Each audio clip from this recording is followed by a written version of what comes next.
বিসমিল্লাহির রহমানির রহিম। সূচক ও লগারিদমিক ফাংশন 9.1 9 নং প্রশ্নের সমাধান। তো কিভাবে করতে হবে একটু দেখি। প্রথম অঙ্কটা দেওয়া আছে 3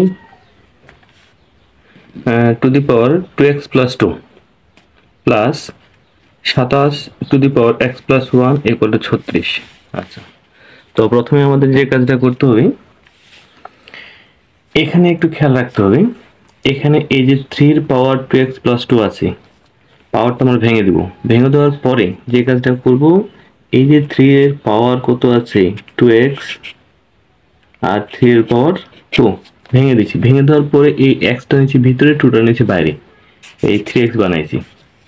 অনুরূপভাবে এখানে 27কে কি দেখা যায় 3 কিউব, এই 3 এটাকে গুণ করলাম, গুণ করার পরে কত হয় 3x প্লাস 3, আর এই 36কে এই পাশে নিয়ে আসছি। ওকে, এরপরে এদিক যা আছে তাই 10 3 9, এখানে ওই কাজটা করছি, এক্সটা ভিতরে 3টা বাইরে, এখানে এবং এখানে এই দুইটা একই বানাচ্ছি। আমাদের টার্গেট হচ্ছে এই দুইটা একই বানানো। তাহলে 3 পাওয়ার এক্স, এখানে 3 পাওয়ার এক্স। আচ্ছা, তারপরে 3 পাওয়ার 3 পাওয়ারটা ভেঙে দিচ্ছি, এদিক যা আছে তাই। এরপরে যা আছে তাই এখানে এই 3 পাওয়ার এক্স এর মান এ ধরছি। তারপরে এখানে একটা কাজ করছি আগে, 27 9 36, 9 দিয়ে ভাগ করে দিচ্ছি। 9 দিয়ে ভাগ করলে এখানে কত থাকে 3 থাকে, এখানে 1 থাকে, এখানে 4 9 36। এরপরে 3 পাওয়ার এক্স, 3 পাওয়ার এক্স এর মান ধরছি এ, তাহলে 3 into A cube plus A square minus 4 equal to 0। এখন ভাগশেষ উপপাদ্যের সাহায্যে আমাদের এটা সমাধান করতে হবে। এ এর মান যদি 1 বসাই, তাহলে আমাদের এই ফাংশনের মান 0 হয়। তাহলে এই 1টা এই পাশে আসবে, তাহলে পাশে 0 হবে। তাহলে a মাইনাস 1 এই ফাংশনটার একটা উৎপাদক।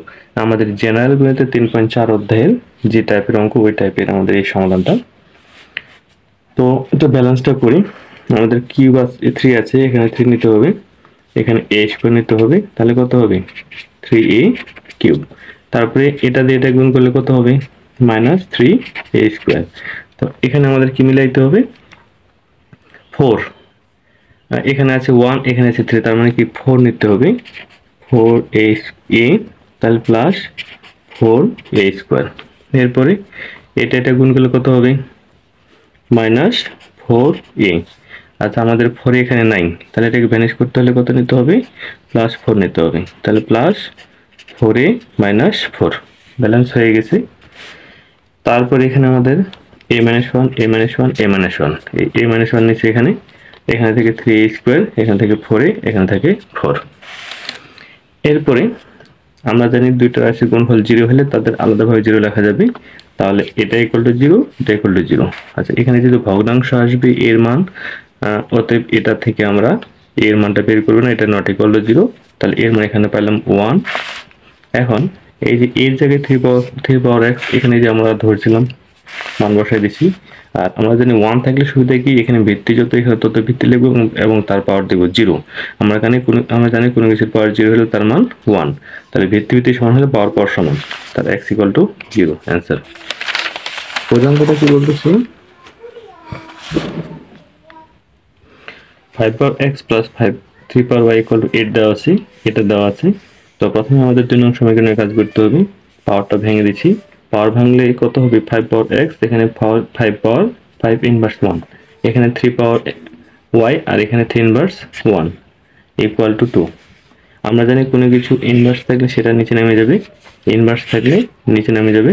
এখন 5 এবং 3 এর লসাগু হচ্ছে 15, 5 দিয়ে 15কে ভাগ করলে 3, 3 ইন্টু এটা, প্লাস 3 দিয়ে 15কে ভাগ করলে 5, 5 ইন্টু এটা। তারপর এই 15 দুগুণা এই পাশে 30 করে দিছি, 30 করার পর এই যে এটা যা আছে তাই, এটা হচ্ছে 3 নং সমীকরণ। এখন 1 নং এবং 3 নং সমীকরণ অপানের পদ্ধতিতে আমরা 3 নংকে 3 দ্বারা গুণ করব, তা থেকে 1 নংকে 3 দ্বারা গুণ করার পরে 3 নং থেকে বিয়োগ করব। তো এটা পাইলাম। তো এখন একটু খেয়াল করি, আমরা 1 নংকে 3 দ্বারা গুণ করছি, এখানে ইনটু হিসেবে লিখব। এই 5 এর সাথে এটা গুণ হবে না, এটা আমাদের 5 টু দি পাওয়ার x 3 বার আছে, 3 পাওয়ার y 5 বার আছে। এভাবে আমাদের হিসাবটা বুঝতে হবে। তো এখন এটা কাটা, এন্ড 5টা 3 পাওয়ার y আছে, এখানে আছে 3টা 3 পাওয়ার y, তাহলে কয়টা থাকলো? 2টা 3 পাওয়ার y। বিয়োগ করে এটা, তো এটা ভাগ করে দিলাম, 3 হলো, তাহলে ভিত্তি সমান হলে পাওয়ার সমান, তাহলে y = 1। এখন 1 নং সমীকরণে এই y এর মানটা বসাই দেব, বসানোর পরে এখানে ক্যালকুলেশন করে x এর মান পাবো 1। তাহলে আমাদের নির্ণয়ের সমাধান হচ্ছে এটা। গয়ে কি দেওয়া আছে? গয়ে দেওয়া আছে এটা। তো প্রথমে আমাদেরকে যে কাজটা করতে হবে, আমাদের ভিত্তি সমান করতে হবে। তাহলে 16 কে কত লেখা যাবে? 4 স্কয়ার, ওই 2 দিয়ে এটাকে গুণ করলে কত হবে? 2x + 2y। তাহলে ভিত্তি সমান হলে পাওয়ার সমান। ক্যালকুলেশন করার পরে আমরা পাইলাম এটা। ক্যালকুলেশন করার পরে এটা পেলাম, এটা হচ্ছে 3 নং সমীকরণ। 2 নং সমীকরণে একটু ক্যালকুলেশন করি, আবার আমাদের একই কাজ। 3 নং সমীকরণে আমাদের 3 পাওয়ার x + 2y আছে, আর এখানে ছিল 9। 9 কে কত লেখা যাবে? 3 স্কয়ার, এই 3 স্কয়ার, ওই 2 দিয়ে এটাকে গুণ করলে 4x + 1, তাই করছি। 4x + 2, এই 2 দিয়ে গুণ করে দিছি, তাহলে 4x + 2 হলো। এখন আমাদের ভিত্তি সমান হলে পাওয়ার এবং এই পাওয়ার সমান, তাই লিখছি সমাধান করার পরে এই যে এখানে একটা সমীকরণ পাইছি, সমীকরণ নাম্বার এটা হচ্ছে 4। এখন 3 নং সমীকরণকে 2 দিয়ে গুণ করার পরে 4 নং সমীকরণের সাথে যোগ করব, অপনয়ন পদ্ধতি করব। তো অপনয়ন পদ্ধতি সবাই আমরা জানি। তাহলে এখানে 3x - 2y + 2 = 0, এখানে পেলাম 4x - 4x + 2y - 4 = 0। ক্যালকুলেশন করার পরে এখানে আমরা পাইলাম x এর মান পাইলাম কত? x এর মান পাইলাম আমরা এখানে 2। এরপরে 3 নং সমীকরণে x এর মান বসাই, বসানোর পরে এটা ক্যালকুলেশন করে y এর মান পেলাম 2। তাহলে নির্ণয়ের সমাধান কত? এটা। ঘয়ে কি বলতেছে? ঘয়ে দেওয়া আছে এটা 1 নং সমীকরণ, এটা হচ্ছে 2 নং সমীকরণ। 1 নং সমীকরণ হতে আমাদের ভিত্তি সমান হলে পাওয়ার সমান। ভিত্তি যেহেতু সমান, কোন অবস্থা থাকলে পাওয়ার দুটো যোগ, তাহলে পাওয়ার দুটো আমরা যোগ করে নিচ্ছি। আর এটিকে লেখা যায় 2 টু দি পাওয়ার 3। তাহলে ভিত্তি যেহেতু সমান, তাহলে পাওয়ার সমান লেখা যাবে। ক্যালকুলেশন করে এটা পেলাম 3 নং সমীকরণ। তারপরে 2 নং সমীকরণে এটা দেওয়া আছে, 2 নং সমীকরণ আমাদের এটা ছিল। তাহলে ভিত্তি যেহেতু সমান, গুণ অবস্থায়, তাহলে পাওয়ার দুইটা যোগ করে নিচ্ছি পাওয়ার দুইটা, আর 16কে লেখা যাবে 2 টু দি পাওয়ার 4। আবার ভিত্তি সমান হলে পাওয়ার সমান, ক্যালকুলেশন করে আমরা পেলাম x = y পেলাম। এখন এই 3 নং এবং 4 নং সমীকরণ হতে এটা মানে এই x এর মান -y বসাচ্ছি আমরা কত? 3 নং সমীকরণে। ক্যালকুলেশন করে পেলাম x এর মান, y এর মান পেলাম 1। তাহলে x এর মান কত হবে? এখানে যদি বসাই দিই, তাহলে আমাদের x এর মান হবে -1।